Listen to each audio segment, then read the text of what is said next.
Hey, it's Tony with lidl.doodle. Welcome to the first video that I am calling In the Margins. And I want to be able to share leftover ideas or follow-ups or small little journaling fountain pen stationery snippets that I wouldn't want to make into a whole video. What I was finding is that I have just something little to share, but I don't want to make a whole video, and so then I just don't end up sharing it. So I thought, what if we just do like a little catch-all in the margins, like just the doodles in the margins of your journals, randomness, on topic, of course, but shorter videos that will just kind of cover maybe a couple of things that I just want to share instead of doing a whole full long video. So let's get started. The three things that we're going to talk about are, I am going to update you on the Birmingham Pen Co. replacement inks that I received. I will do swatches of the old ones and the new ones. The second thing I want to share is desk accessories and show off a couple of new little items I have. And then third, I have a new journal that I am adding to the lineup. So first, we are going to do some ink swatches, and I am going to just put this disclaimer out there. My 3-year-old grandson is staying the week with us, and it's been a long time since I've had a 3-year-old in the house, number one. And number two, I've always had girls. Y'all, 3-year-old boys are next level. I am cross-eyed, and he is so much fun, but he's got a lot of energy. So if I am tongue-tied or what, just forgive me for that. You know the reason. So anyway, all right, let's do some ink swatching. Okay, first up is washed lavender. And when I first swatched this last week, I don't think I realized, well, no, I definitely didn't realize that this was one of the ones that the formula wasn't correct. I just thought, oh, this is a lot more gray on the paper than I had anticipated. I thought the only one that was kind of weird was Cold Snap. But when I reached out to Birmingham after someone commented and told me, hey, it's actually a thing that they messed up on, you can reach out to him. I reached out to him, and Josh responded and said, yes, a bottle of Cold Snap and a bottle of washed lavender are on the way. So I thought that was really cool. I asked him if he wanted me to return the wonky ones, and he said no, enjoy. So I got 2 extra bottles of ink. So this is the first one that I received. So we'll just go number 1. And I mean, funny enough, I really like both of the ones that are messed up. I will definitely find uses for them. So we'll look at the second one now. I mean, right even in the bottle, I can see, it probably doesn't come through on camera, but I can see how much more purple this second one is. Let's see if I got enough. So you can just immediately see the difference, that this is a lot purpler, and that's not even a ton of ink that I'm putting down. And this is just an old Hobonichi Weeks that I repurposed for ink swatching and just kind of messing around. I wanted to use this one because I just feel like the Tomoe River paper just handles better, represents the colors better. And that's number 2. Okay, so let's move on to Cold Snap. And I knew this one something was up as soon as I saw it, because I had paid close attention to the Cold Snap on the website, because the Cold Snap was the reason why I bought this bundle. So when it definitely didn't look like the website, I thought maybe my eyes were going a little crazy. So you can see right away it's pretty green. Get that smeared out a little bit.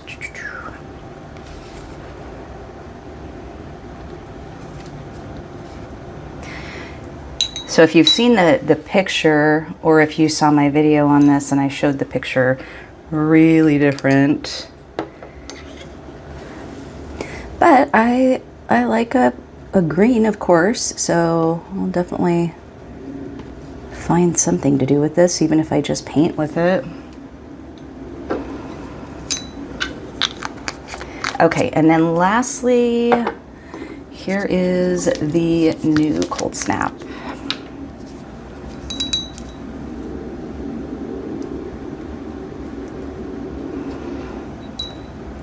And then once I get this ink down, we will let this dry while I'm sharing a couple other little things. And then we'll come back to this at the end. See, you can really tell the difference. I feel like this is more representative of what an ink called Cold Snap would look like.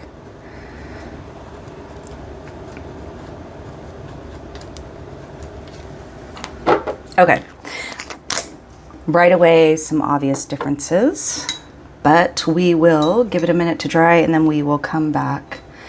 Okay, so let's talk about desk accessories.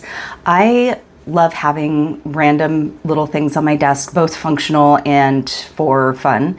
My husband bought a 3D printer for work, and eventually he will get to be able to use it for work because I keep sending him things to print for me. So I was going to show you a couple of functional and then a couple of non-functional fun ones. So first off, this was the first thing I had him print me, a little Buddha cat. And then he printed, this is functional, check it out. Isn't that cool? And I'm going to show you that it's a pen holder, and I put the little Buddha kitty right in here, and it sits on my desk, and it just brings me joy. Just silly little things like that. If you've got a boring desk and you are feeling like it's not inviting, put some fun little things on it. Like I have all these guys in my top down. I have these guys everywhere in my office. Like there's another kitty on a slide back on that table. I love these guys. Okay. The next functional thing I had him make is just a 4-pen holder stand. And so I picked my favorite maker pens and I put them on this so I can see their beauty.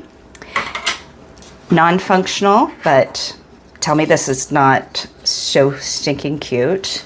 It's a little kitty with a little skull, and it just kind of butts up to it.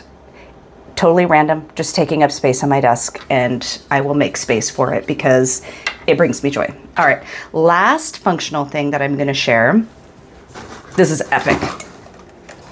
This is a 25 pen holder. I left these two empty so you can kind of see what's going on in there. And the filament is a, what is that, a gradient, ombre, whatever, that I picked out. And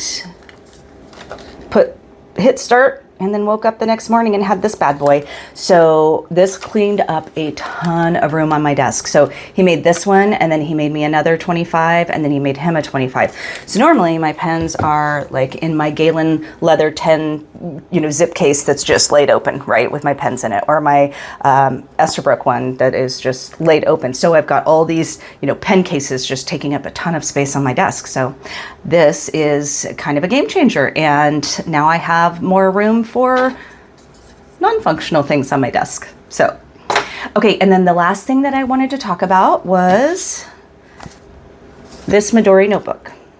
So I am not a square notebook kind of gal, but I like them.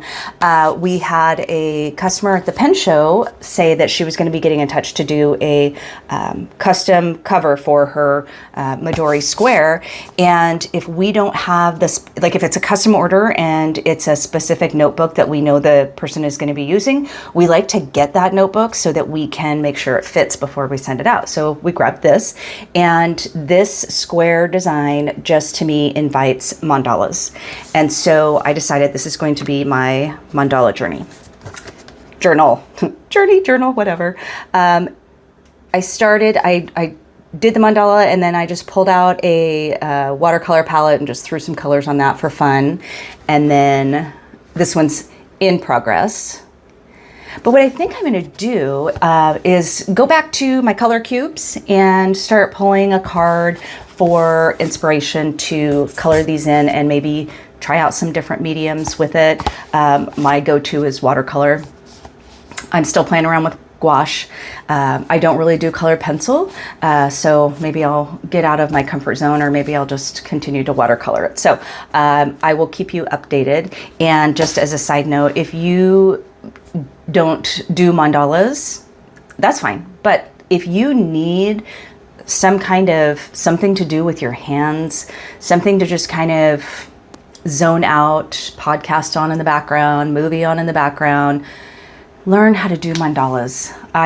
I love just the repetition and the pattern, and then it's kind of building on itself as you're, doing every ring, and then you kind of step back and you're like, wow, this is really cool. So I'm a big believer in that. I encourage my students to do mandalas in their notebooks. I'm like, do it while you're, listening to a teacher yap, or when you're watching a history video that you have to know, do some doodling, do some mandalas. So okay, off that.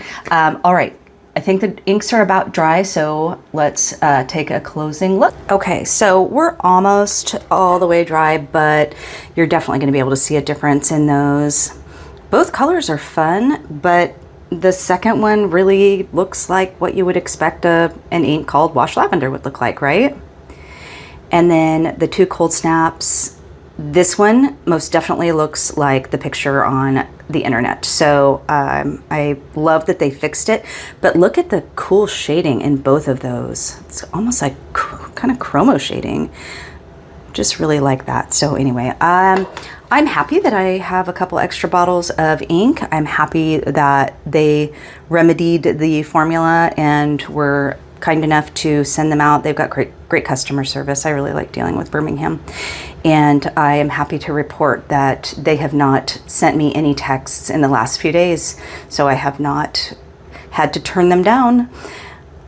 Okay, so what did you think?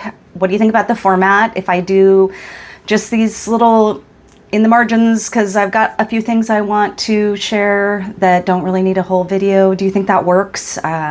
It's kind of a little chaotic, but I'm happy to do that because I just enjoy sharing all things, pens, journaling, and whatnot. So let me know if it's like, no, this was dumb, just don't do this, or yeah, cool, go for it.